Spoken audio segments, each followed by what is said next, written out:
Okay, today we're going to be looking at this really fun 145 in the key of E from Mountain and Leslie West, Mississippi Queen. I'm going to be showing you all of those licks. I'm going to link a tab at the end of the video. Also link another lesson I did that, like this one, is just fun, right? These are lessons that are just about rocking out, cranking up the gain on your pedals or your amp, and just having a good time. I will be, like in all my other lessons, showing you the associated theory just so you know why did he do this, when he did it, and so you can take those licks and transpose them into other situations, other songs you might be playing. The other lesson I'll link at the end here is one where I did a similar thing with some George Thorogood tunes. Again, just having some fun and rocking out. All right, so this tune, as I said, is a 145 in the key of E, which means you've got an E, you've got an A, you've got a B, and that's it. And you've got associated licks with each of those three chords. And he's got sort of three types of licks he plays. He sort of plays the chunky stuff on the lower strings, he plays the wailing stuff on the high strings, and then he's got those little first position fills which have some open string lick elements to them. All right, so we're going to start by sliding into an A-shape E chord up here at the 7th fret. And I've mentioned in other lessons, I feel like you get better leverage on this bar shape with a pinky than you do with this. It's up to you. So sliding into that, and I'm going to show you the three sort of types of licks that he does over each chord. I didn't play this one in the intro because I was playing the wailing ones in these, but so basically you're sort of muting the open 6th string and then going back between 5 and 7 on the 5th string, with giving that 5th string 5th fret, 5th string note a little wiggle. But the one I played was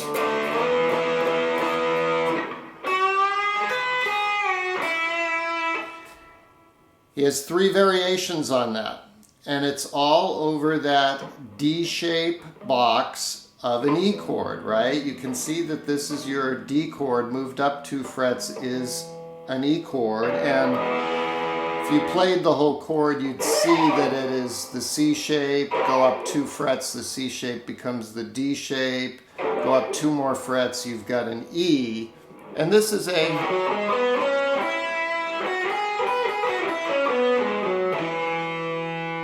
really nice E major pentatonic box.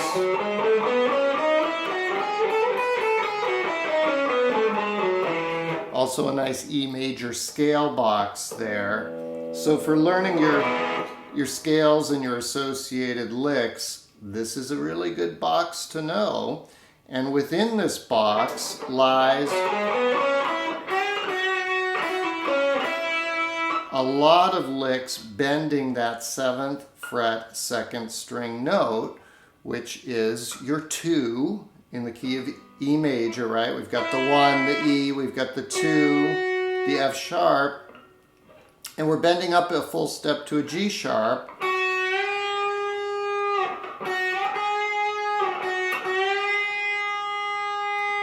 And we're picking up the B note, which is the 5. So basically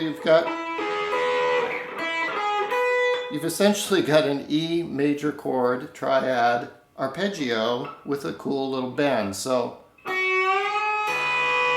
you're bending that note while holding the B note, 1st string 7th fret down.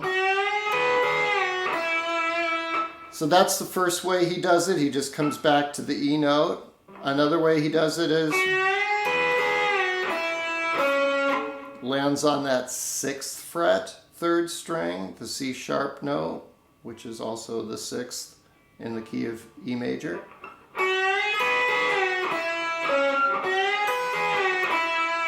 Other times, the third thing he does with this lick is he just kind of wails on that bend and gives it a lot of vibrato, way more than I have. So play around with it. That's basically the box.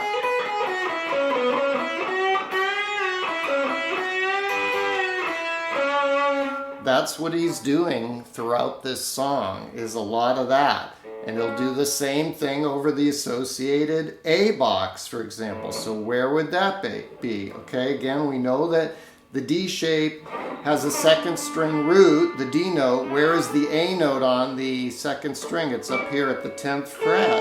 So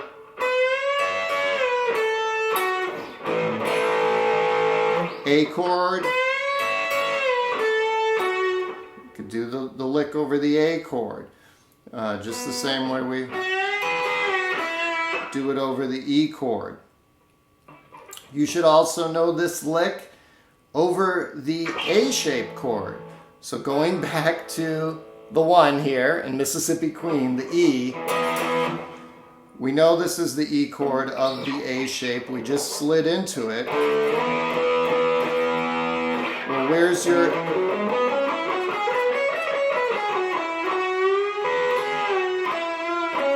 Where is your E major pentatonic scale there? You should know it's the same as the C sharp minor pentatonic scale. So the E major scale, we can do that same.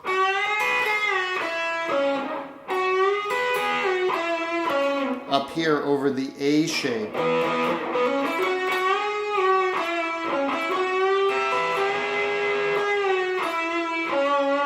And all those licks live there, and when you're doing it over the A shape of a chord, you can actually pick up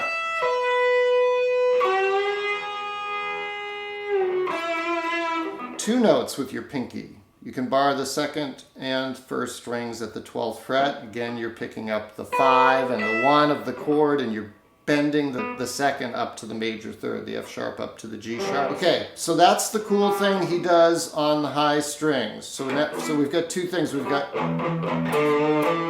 the chunkiness, we've got the screaming, and then the third thing he does is this open string thing down at the 1st fret, which is... So that's E, G, E, E.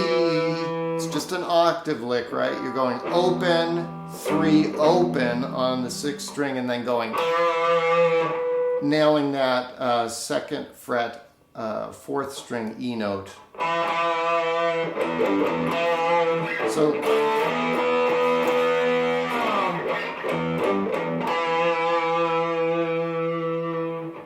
So over the other 2 chords, he's going to do similar things, right? Over the A chord, the 4, when you go to the 4, we're sliding into it from a full step below, just like we did with the E chord. So that would be G, slide into A, and we're just playing power chords, right? We're playing the 1 and the 5. We've got 1, 5, 1, 1, 5, 1, 1, 5, 1. I noticed, I watched Leslie West in a mountain reunion. He's going... I think it sounds chunkier and cooler to slide into it here. I don't know how he did it on the record, but live he's going from G to A down here. But so again, just like we did over the E, you've got an open 5th string A note, the root of the chord, and then 7, 5, 7 on the 4th string.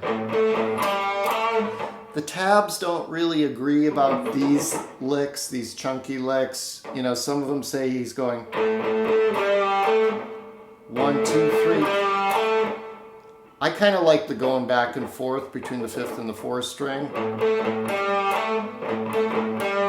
And Again, you're muting the lower string. When it was over the E chord, you're muting the E string. When it's over the A chord, you're slightly muting the A string. And try now giving this note, the 5th fret note, a real sting, just the same way you're trying to give that note a real sting when you're doing the open string lick. So over the A,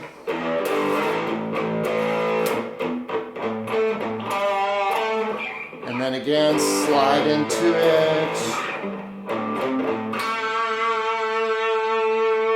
So exactly what we did over the E, we're going to move up a string and do over the A, just like here. So open 5, 3rd fret 5, and then 2nd fret 3rd string. So A, C, A, A. Again, it's just an octave lick. Just like rock and roll isn't complicated, people. Okay.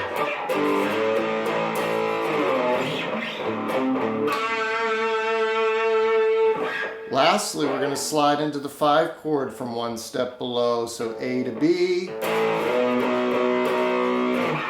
And again, live, I noticed he used the A shape. I'm using the E or F shape, right? Whichever you prefer. Okay, so over the E and the A, we had open string roots to riff off of. We had an E, we had an A. There's no open B string down here, so you've got to riff off this 9th fret, 5th string F sharp note, which is of course part of your B chord, the 5 and the B chord. So you're just going to sort of lay your ring finger over those 2 notes, so 9th fret, 5th and 4th string. And then tease that note like we did at the other position, 1 fret below, in this case 7th fret.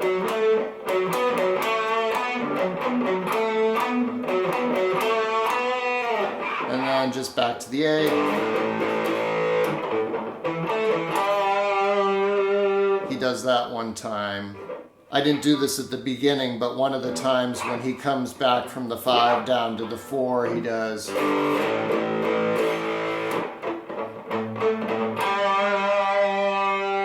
He just lands and stays on that 5th fret note instead of coming back to the 7th fret. Play around with it. There's lots of cool things you can do with it.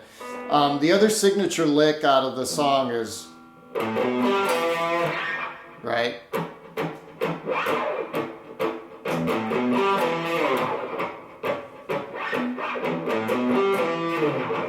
So that's just 5, 7 on the low string, come up to the 4th string, 5th fret, and then you're landing on the 7th fret, 5th string, and he slides off it.